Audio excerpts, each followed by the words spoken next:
Hello friends, आपण वाचत आहोत श्यामची आई हे पुस्तक. याचे लेखक आहेत साने गुरुजी. यातील आपण आज रात्र 20वी सात्विक प्रेमाची भूक इथून वाचण्यास सुरुवात करूया. काय सुरू करूया येणारे गोविंदा? श्यामने विचारले. थोडा वेळ थांबावे, ते म्हातार बाबा अजून आले नाहीत. तुमच्या तोंडचा एक शब्दही गमावला तर त्यांना वाईट वाटते, गोविंदा म्हणाला. इतके काय आहे माझ्याजवळ? साध्या गोष्टी सांगतो मी. वेडे आहेत लोक झाले, श्याम म्हणाला. तुम्ही सांगता ते तुम्हाला चांगले वाटते म्हणून सांगता ना? का तुम्हालाही ते टाकावं वाटते? स्वतःला टाकावं वाटत असून जर सांगत असाल तर तुम्ही ते पाप केले असे होईल. ती फसवणूक होईल. आपणास जे त्याज्य व अयोग्य वाटते ते आपणास लोकांना कसे बरे देता येईल? भिकाने विचारले. शिवाय लोकांची श्रद्धा असते तर ती का दुखवा? त्यांना तुमच्या ऐकण्यात आनंद वाटत असेल म्हणून ते येतात, येण्यात उत्सुक असतात, गोविंदा म्हणाला. हे पहा, आलेच म्हातार बाबा. या इकडे बसा, राम म्हणाला. इकडेच बरे आहे, असा येथे बसतो, ते म्हातार बाबा म्हणाले. श्याम, कर सुरुवात आता, राजा म्हणाला. सारी मंडळी उत्सुक झाली. श्यामची कथा सुरू झाली. त्यांची हृदयंगम मुरली वाजू लागली. मला माझ्या वडिलांनी आमच्या गावापासून 6 कोसावर दापोली म्हणून एक गाव आहे, तेथे इंग्रजी शिकावयास ठेवले. मामाकडून मी दिवे लावून आलो होतो. थोडा दिवस घरी वेद वगैरे शिकत होतो. परंतु वडिलांनी इंग्रजी शिकवण्याचे ठरवले. 1-2 इयत्ता इतके माझे शिक्षण झाले होते. दापोली मोठा सुंदर गाव आहे. तेथील हवा फार आरोग्यदायक आहे.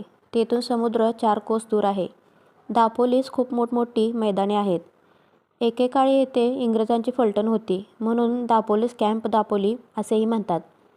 या कॅम्पनंतर काप असा अपभ्रंश झाला व हल्ली काप दापोली असे म्हणतात. तसे पाहिले तर माझा तालुका इंग्रजांच्या ताब्यात इतर महाराष्ट्रात आधी गेला. नानासाहेब पेशव्यांनी आंग्रे यांचे आरमार इंग्रजांच्या मदतीने बुडवले. फारच मोठी चूक होती ती. आंग्र्यांच्या आरमारांचा इंग्रजांना पायबंद होता. इंग्रजांच्या व इतरांच्या आरमारांचा आंग्र्यांनी अनेकदा अरबी समुद्रात पराभव केला होता. शिवाजी महाराजांनी मोठ्या प्रयत्नाने आरमार उभारले होते. पूर्वी मराठ्यांचे एक होडूकही अरबी समुद्रात फिरत नव्हते, परंतु या महापुरुषाने आरमारांचे महत्त्व ओळखले होते. ज्याचा दर्या त्याचे वैभव, हे सूत्र त्यांच्या राजनीतीत सांगितलेले आहे. परंतु नानासाहेबांनी इंग्रजांच्या मार्गातील ही अडचण आपणहून दूर केली. इंग्रजांनी आंग्र्यांचे आरमार नाहीसे करण्यात जी मदत केली, त्याचा मोबदला म्हणून जो मुलूक मिळाला, त्यात बाणकोट वगैरे दापोली तालुक्यातील बंदरकाठी गावे होती. परंतु ह्याच तालुक्यातील वेळासगावचे मनसुबीची तलवार गाजवणारे नाना फडणवीस, ह्याच तालुक्यातील स्वातंत्र्यासाठी आमरण झगडणारे, स्वराज्य हा माझा जन्मसिद्ध हक्क आहे व ते मिळवणारच असे सांगणारे केसरीचे संपादक, गीता रहस्याचे कर्ते लोकमान्य टिळक यांचा गाव. त्याचप्रमाणे सामाजिक गुलामगिरीविरुद्ध बंड उभारणारे, 3 मुली घेऊन हिंगण्यास आश्रम काढणारे, महिला विद्यापीठाचे संस्थापक कर्मवीर कर्वे, हे याच तालुक्यातील. स्वाभिमानी विश्वनाथ नारायण मंडलिक व गणित विशारद रघुनाथ पुरुषोत्तम परांजपे, ह्याच तालुक्यातील. दापोलीच्या आजूबाजूला जंगलही खूप आहे. सुरूची दाट जंगल आहेत. त्यातून वारा वाहू लागला म्हणजे समुद्राच्या गर्जनेसारखा आवाज कानावर पडतो. काजूची झाडेही पुष्कळ आहेत. उन्हाळ्यात लाल, पिवळे, शेंद्री हे काजू झाडावर हंड्या झुंबरासारखे डोलत असतात. दापोलीच्या आजूबाजूची गावे म्हणजे सृष्टीसौंदर्याची माहेरघरे आहेत. दापोलीची इंग्रजी शाळा त्यावेळेस मिशनची होती. दापोलीचे छात्रालय एकेवेळी मुंबई इलाक्यात गाजले होते. मिशनची शाळा टेकडीवर होती. आजूबाजूला कलमी आंब्याची झाडे भरपूर होती. फारच रम्य दिसे शाळा. त्या शाळेत मी जाऊ लागलो. अभ्यास सुरू झाला. दापोलीहून माझा गाव 6-6.5 कोस होता. पायाचे मी एवढे चालून जाईन की नाही याचा मला आत्मविश्वास नव्हता. परंतु एक दिवस चालत गेलो व आत्मविश्वास आला. त्या वेळेपासून मी दर शनिवारी रविवारी घरी जाऊ लागलो. शनिवारी दुपारी 2 वाजता शाळा सुटली की मी घरी निघावायचा व दिवे लागेपर्यंत घरी पोचायचा. रविवारचा दिवस घरी आईच्या प्रेममय सहवासात घालवायचा व सोमवारी पहाटे उठून 10 वाजेपर्यंत पुन्हा दापोलीस शाळेत जावायचा. एका शनिवारी मी असाच घरी जावयास निघालो. त्या दिवशी मी जरा खिन्न व दुःखी होतो, जणू मला जगात कोणी नाही. असे त्या दिवशी वाटत होते. माझ्या ठिकाणी लहानपणापासूनच ही वृत्ती आहे. कधीकधी एकदम मनात येते की खरोखर कोण आहे आपल्याला या जगात? हा विचार मनात येऊन अनेकदा मी रडलो आहे. काही कारण नसावे व एकदम डोळे भरून यावे, हृदय सद्गदित व्हावे, असे अनुभव मला आले आहेत. मी म्हणजे जणू एक बिंदू, कोणा झाडाचे पान क्षणात वाळून जाणार, पडून जाणार, असे अगतिकत्वाचे विचार माझ्या मनात लहानपणापासून आहेत. लहानपणापासून सहानुभूती व प्रेम यांचा मी भोगलेला होतो. जणू या दोन गोष्टी शेकडो जन्मात मला मिळालेल्या नव्हत्या. शतजन्माचा जणू मी उपाशी होतो. मनुष्य अन्नाशिवाय जगू शकेल, पण प्रेमाशिवाय कसा जगू शकेल? प्रेम हे जीवनाचे जीवन आहे. जे प्रेम स्थिर आहे, भरपूर आहे, ते जीवनाच्या वृक्षाला पोसते. वृक्षाच्या पानापानात, फांद्याफांद्यात, सर्व खोडात आमूलाग्र जसा जीवनरस भरलेला असतो, तसे प्रेम पाहिजे. सोडा वॉटरची बॉटल फोडली की फसफस पाणी बाहेर येते. असले क्षणभर उतू जाणारे, परंतु दुसऱ्या क्षणी न दिसणारे प्रेम जीवनाला टवटवी, सौंदर्य, उल्हास देऊ शकत नाही. त्या दिवशी या प्रेमासाठी जणू मी भुकेलेला होतो. मी घरची प्रेमाची हवा खाण्यासाठी निघालो. लोकमान्य टिळक म्हणत असत, मी सिंहगडावर 2 महिने जाऊन तेथील शुद्ध व स्वच्छ हवा, स्वातंत्र्याची हवा खाऊन खाली येतो. ती हवा मला वर्षभर पुरते. माझीही जणू तशीच स्थिती होती. दर 8 दिवसांनी घरी जावायचे व घरची प्रेमाची हवा खाऊन यावायचे. या हवेवर प्रेमहीन जगात 8 दिवस राहावायचे व घरी जावायचे. त्या वयात मी प्रेम घेण्यासाठी भुकेलेलो होतो. परंतु आज मला समजते आहे की प्रेम घेण्यापेक्षाही प्रेम देण्यात परम आनंद आहे. पण अंकुराला जर तो लहान असताना प्रखर उन्हात वाळू दिले नाही, जळू दिले नाही, त्याला पाणी घातले, सुकू दिले नाही, तर तो अंकुर पुढेही छाया देईल, मोठा होऊन हजारोंना प्रेम देईल. ज्यांना वाढत्या वयात बालपणी प्रेम मिळालेले नाही, ते लोक पुढे जीवनात कठोर होतात. त्यांनाही जगास प्रेम देता येत नाही. मनुष्य घेतो तेच देतो. मी रस्त्याने जात होतो. मधून डोळ्यातून अश्रू येत होते. या 6.5 कोसाच्या रस्त्यावर वाटेत कितीतरी खेडी आहेत. एके ठिकाणी वाटेत जंगल आहे. करंजनी गावच्या जवळ वाटेत एक विहीर लागते. त्या विहिरीजवळ मागे रस्त्याने रात्री जाणारे एक संबंध लग्नाच्या लग्न अदृश्य झाले होते असे सांगतात. या विहिरीजवळ येताच मला भीती वाटू लागे. मी रामराम म्हणून लागे व पळत सुटे. जंगल आले म्हणजे वाटे. या जंगलातून वाघ-बिग तर नाही येणार. मी त्यावेळेस 12-13 वर्षाचा होतो. फार मोठा नव्हतो. वाटेत मला तहान लागली म्हणून विहिरीत उतरून मी पाणी प्यालो. ही घोडविहीर होती, म्हणजे घोड्यांना आत उतरून जाता येईल अशा मोठमोठ्या पायऱ्या त्या विहिरीला बांधलेल्या होत्या, जणू बाजूने केलेला जिनाच. मी पाणी पिऊन निघालो. रात्र पडेल म्हणून झपझप पावले टाकीत चाललो. शेवटी मी एकदाचा घरी आलो. दिवे लागून गेले होते. धाकटा भाऊ श्लोक वगैरे म्हणत होता. आई चूल पेटवत होती. आजी कोणाचा अंगारा मंत्रीत होती. कोणाला दृष्ट लागली तर या माझ्या आजीकडे अंगारा घेण्यासाठी लोक येत असत. ती आंब्याच्या पानावर थोडी राख घेऊन येई व मंत्र म्हणत आजी ती राख बोटांनी चोळीत असे. मग ही राख नेऊन ज्याच्यावर दृष्ट पडली असेल त्याच्या कपाळाला लावायची. मी अंगणात दिसताच अण्णा आला, अण्णा आला असे धाकटे भाऊ आनंदाने जयजयकार करू लागले व मला बिलगले. मी घरात गेलो. आई म्हणाली, उशिरा का निघालास? जरा लवकर निघावे की नाही? बाहेर रात्र झाली.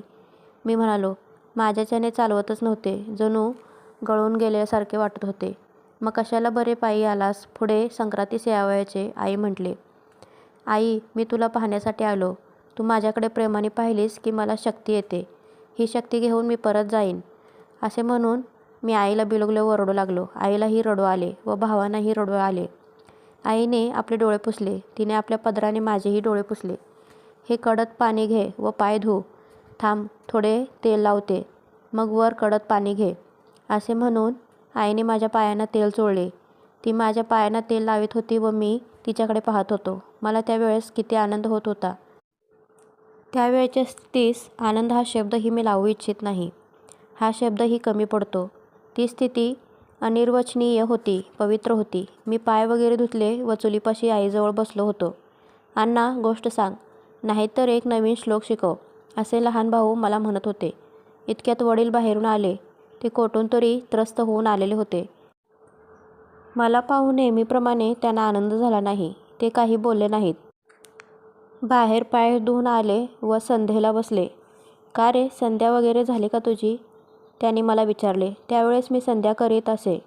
संध्येचा अर्थ मला समजत नसे तरी तंत्र करीत असे व तोंडाने पुटपुटत असे. नाही केली, करतो, मी म्हटले. तेथे चुलीजवळ काय बायकासारखा बसला आहेस? उठ, संध्या वगैरे करावयाची, ते रागाने बोलले. आई म्हणाली. आताच तो आला, दमला आहे, अगदी गळून गेल्यासारखे वाटते म्हणाला. जरा बसला आहे. श्याम, जा संध्या वगैरे कर. मी उठलो व पाटावर बसलो. भस्माचे बोट कपाळास फासले व आचमने घेऊ लागलो. माझ्या डोळ्यातील पाणी देवाला शतर्घ्ये सुटत होते. वडील पुन्हा म्हणाले, तिकडे संध्या वगैरे करतोस की नाही? आणि हे केवढे डोके वाढवले आहे. हजा मिळत नाही वाटते, नुसता कावळा झाला आहे. मी तेथे आलो होतो तेव्हा बजावले होते की डोके करून घे म्हणून. का केली नाहीस? तुला शिंगे फुटायला लागली. उद्या सकाळी त्या गोंद्या न्हाव्याला नाहीतर लख्या न्हाव्याला बोलवून आण व डोके तासटून घे. नाहीतर इथे राहू नकोस, निघून जा. मी प्रेमाचा भुकेला होऊन आलो होतो. मला शिव्या मिळाल्या. मला भाकर पाहिजे होती, दगड मिळाले. मला माझा हुंदका आवरेना. त्याचा स्फोट झाला. झाले काय रडायला? कोणी का मारले आहे? सोंगे आणता येतात सारी, वडील म्हणाले. पण करील उद्या डोके. तेथे पैसे द्यायला लागतात, जवळ नसतील. नसेल केले. येथे पुन्हा 10 वाजता शाळेत जायचे. श्याम ओगी. हो. संध्या झाली का? आरती करा. पाने वाढते, भुकेलेला असेल. आई अमृतमय वाणीने बोलत होती. मला जीवन व मृत्यू, अमृत व विष याचा अनुभव येत होता. उन्हाळा व पावसाळा, शरद व शिशिर याचा अनुभव येत होता. आरती झाली, पाने वाढली. आम्ही जेवायस बसलो. आईने मला दही वाढले. मलाच वाढले. माझ्याजवळ लहान भाऊ होता, त्याला नाही वाढले. माझ्याकडे कोणाचे लक्ष नाही असे बघून माझ्या पानातील दही मी लहान भावाच्या भातात घातले व त्याला भात कालवून दिला. ते दही त्याला देताना मला धन्यता वाटत होती. मी त्या दिवशी अगदी हळुवार मनाचा झाला होतो. त्यावेळेस माझ्या शरीरास कोठेही बोट लावले असते तर चटकन पाणीच बाहेर आले असते. जणू अश्रुमय मी बनलो होतो. आसवांची मूर्ती झालो होतो. माझ्या भावास मी मोठा झाल्यावर पैसे दिले असतील, परंतु त्या रात्री ते जे दही दिले त्यात जी गोडी होती, जी सुहृदयता होती, ती पैसे अडक्यात नव्हती. आम्ही भावंडे गोष्टी बोलत पडलो. त्यांना झोप लागली, परंतु मला लागली नाही. मी मुसमुसतच होतो. शेवटी केव्हा तरी मला झोप लागली. पहाटे उठून वडील शेतावर वगैरे गेले. मी जागा होतो. आई पोतेरे घालीत होती. कृष्णांचे गाणे म्हणत होती. कृष्ण यशोदेचा बाळ, सुकुमार लढीवाळ. कृष्ण यशोदेचा ताना, त्यास पाजी प्रेम पाहना. कृष्ण बाळ मेघश्याम, यशोदेचे प्राशी प्रेम. मी गाणे ऐकत होतो. माझ्या आईचे नाव यशोदा व माझे नाव श्याम. आई मला प्रेम पाजत होती. मला प्रेम पाहणा पाजत होती. मी उठलो व आईला जाऊन मिठी मारली. आई, तू मला कुशीत घेऊन निजव. तुझी चौघडी घाल. चल, मला निजव. थोडा वेळ थोपट, राहू दे पोतारे. मुलापुढे आईचे काय चालणार? मी जणू त्यावेळी कुकुले बाळ झालो होतो. आईजवळ मी निजलो. आईने मला थोपटले, ओवाळ्या म्हटल्या. पहाटेची वेळ, दूर कोंबडा आरवे.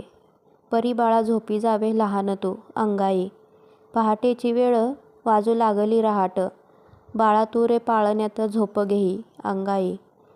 पहाटेची वेळ, काका करीतो कावळा. झोपे परी माझ्या बाळा, उठवू नको, अंगाई. पहाटेची वेळ, कामाची आहे घाई. बाळा तू झोप घेई, आई म्हणे, अंगाई. मी ओव्या ऐकता ऐकता आईला म्हटले, आई, मी आपला निघून जातो. मी येथे राहत नाही. मी आलो तर भाऊ किती रागे भरले. ते घरी येण्याच्या आधीच मला जाऊ दे. आई म्हणाली, असे नको हो श्याम करू. हे चांगले का? अरे, ते बोलले तरी त्यांच्या मनात काय असते? बाहेर कोणी अपमान केला असेल त्यांचा, रागवलेले असतील म्हणून बोलले. आजकाल आपली स्थिती वाईट आहे, तुला कळत का नाही? त्यांचे मन निराश असते. त्यांचे बोलणे तू मनावर घेऊ नकोस. त्यांनी आजपर्यंत तुम्हाला वाढविले, तर 2 शब्द बोलण्याचाही त्यांना अधिकार नाही का? इतके वर्ष तुमच्यासाठी त्यांनी अपमान सोसले, खस्ता खाल्ल्या. तुम्हाला लहानाचे मोठे केले. तुमच्या विद्येसाठी कर्ज काढून स्वतः फाटकी धोतरी नेसून ते पैसे देतात. ते तू या 2 शब्दामुळे विसरून का जावे? आणि डोके वाढले आहे म्हणून बोलले. जुन्या माणसांना ते बरे वाटत नाही.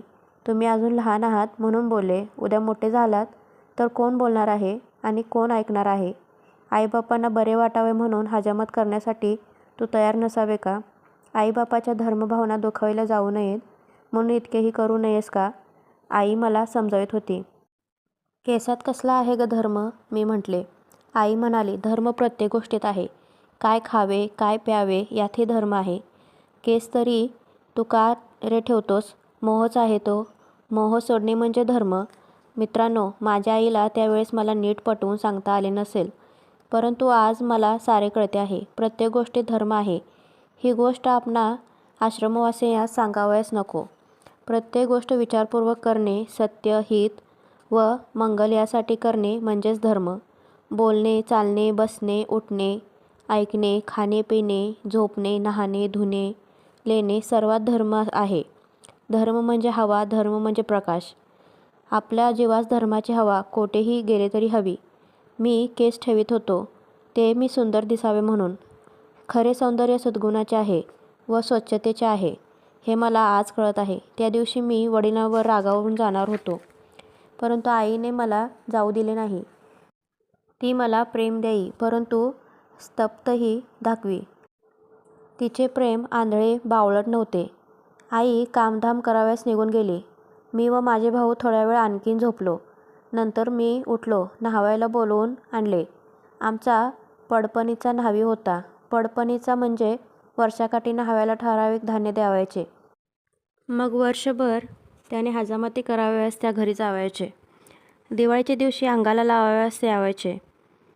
ते प्रेमळ संबंध असत, परंतु ती पद्धत आता खेड्यातूनही नाहीशी होत चालली आहे. गोविंदा न्हावी म्हणजे घरोब्याचा. काय श्याम, लयशी डोई वाढवलीस? असे त्याने विचारले. मी त्याला म्हटले, गोविंदा, तुझा हात हलका आहे. ते कापातले न्हावी फार रडवितात. माझे शब्द ऐकून गोविंदाला बरे वाटले. आम्ही आंघोळी केल्या. वडील बाहेरून आले. येताना त्यांनी तवणसे आणले होते. तवणसे म्हणजे जून झालेली काकडी. कोकणात अशी तवणसी घरात टांगून ठेवतात व ती बरेच दिवस टिकतात. 4-4 महिने टिकतात. पावसाळ्यातील भोपळे व तवणशी शिमग्यापर्यंत टिकतात. शिमग्याचे ढोल वाजले म्हणजे ते टिकणार नाहीत अशी समजूत आहे. वडील आईला म्हणाले, हे तवणसे आणले आहे, पातोळे कर. श्यामला आवडतात. ही हळदीची पानेसुद्धा आणली आहेत. तुमच्या आंघोळी झाल्या वाटते. श्याम, चुलीखाली थोड्या घाल. मी पण आंघोळ करून देवात जातो. आज आवर्तने करणार आहेत. तुझ्यासाठी मी दर 15 दिवशी गणपतीवर एकादशनी करीत असतो. वडिलांचे गोड शब्द ऐकून मी लाजलो व शरमलो. ते मला आदल्या दिवशी रागे भरले होते, परंतु किती त्यांचे प्रेम. माझे बरे व्हावे, भले व्हावे, माझा अभ्यास नीट चालावा म्हणून ते देवास आळवीत. मला पातोळे आवडत म्हणून बाहेर हिंडावया जाऊन तवणसे घेऊन आले. त्यांच्यावर रागावून मी जाणार होतो. मी रागाने पुन्हा दापोलीस निघून गेलो. असे आल्यावर त्यांनी पाहिले असते तर त्यांची केवढी निराशा झाली असती. त्या प्रेमळ व थोर पितृहृदयास किती दुःख झाले असते. हीच का आपल्या मुलाची पितृभक्ती? हीच का कृतज्ञता? हेच का प्रेम? की 2 शब्दही त्या प्रेमाला व भक्तीला सहन होऊ नयेत. 2 शब्दांनीच ती मरून जावीत असे त्यांना वाटले असते. मी कृतज्ञतेने वडिलांकडे पाहिले. बाहेरच्या चुलीत पाणी तापवावे म्हणून वाळलेला पातेला वगैरे घालून विस्तव पेटविला. घरात जाऊन त्यांनी शेतावरून फुले वगैरे आणली होती. त्यातील जास्वंदीच्या फुलांची डेखे वगैरे काढली. निरनिराळ्या रंगाची, निरनिराळ्या प्रकारची फुले ताटात निरनिराळी मांडून ठेवली. तुळशी, दुर्वा, बेल ठेवून दिला. पूजेला चिमूटभर तांदूळ ठेवले. पूजेची सारी तयारी करून ठेवली. कोरांटकीची फुले गुलाबी रंगाची फारच नाजूक दिसत होती. गोकर्ण व गुलाब यांचीही होती. तीर्थोलीत नैवेद्यास दूध ठेवले. भस्माची पडगुली पाट्याजवळ ठेवून दिली. वडिलांच्या पूजेची तयारी करून मी आईला मदत करू लागलो. काकडी चिरली व ती खेचली. हळदीची पाने पुसली. कोळिष्टक वगैरे पाहिले. पातोळे लिंपण्यासही मी लागलो. मला अगदी पातळ लिंपता येत असत. तांदळाचे पीठ काकडीच्या किसात मिसळतात. त्यात गूळ घालतात. मग हे पीठ हळदीच्या पानावर पसरावे. निम्म्या पानात पातळ पसरून निम्मे पान त्यावर झाकण घालावे. वाफेवर हे उकडावे. उकडल्यावर पान सुटते व पातोळा तयार होतो. वडिलांची घरची पूजा संपत आली. मग चुलीजवळ जाऊन सनकाडीने निरंजन लावून त्यांना नेऊन दिले. ते उगीच आकाड्या वापरीत नसत. पूजा करून वडील देवळास गेले. मी एक नारळ फोडला. पातोळ्याजवळ बोळू काय? पातोळा कशाबरोबर खावायचा? कोकणात तूप कमी. गरिबाच्या घरी ताकाच्या थेंबानेच अन्न शुद्ध करून घेतात. कोकणात तुपाची उणीव नारळाने भरून काढतात. ओला नारळ खवायचा. मग तो खवलेला नारळ थोडे कडक पाणीवर थोडे मीठ घालून चांगला कुस्करवायचा. नंतर तो पिळून त्याचा रस काढावायचा. हा नारळाचा रस. त्याला आंगरस म्हणतात. तो फारच खमंग व उत्कृष्ट लागतो. त्या आंगरसाबरोबर पातोळे, मोदक, खांडवी वगैरे पक्वाने कोकणात खातात. मी चांगला घट्ट आंगरस काढला. जेवणाची तयारी झाली. वडील आले. आनंदाने जेवणे झाली. त्या दिवशी मला फारच आनंद होत होता. श्यामला वाढ ग आणखी पातोळा. माझा म्हणून एक वाढ. वडील आईला म्हणाले. माझ्या आईप्रमाणे तेही प्रेमळ होते. त्यांनी शारीरिक शिक्षा आम्हास कधीही केली नाही. 10 उठाबशा काढ. अंगणातले गवत बेनून टाक. त्या झाडाला 4 कळशा पाणी आणून घाल. देवांना 10 नमस्कार घाल. अशा प्रकारच्या शिक्षा असत. एखादे वेळेस रागाने बोलत, परंतु मारीत नसत. आमचे जेवण झाल्यावर आई जेवायस बसली.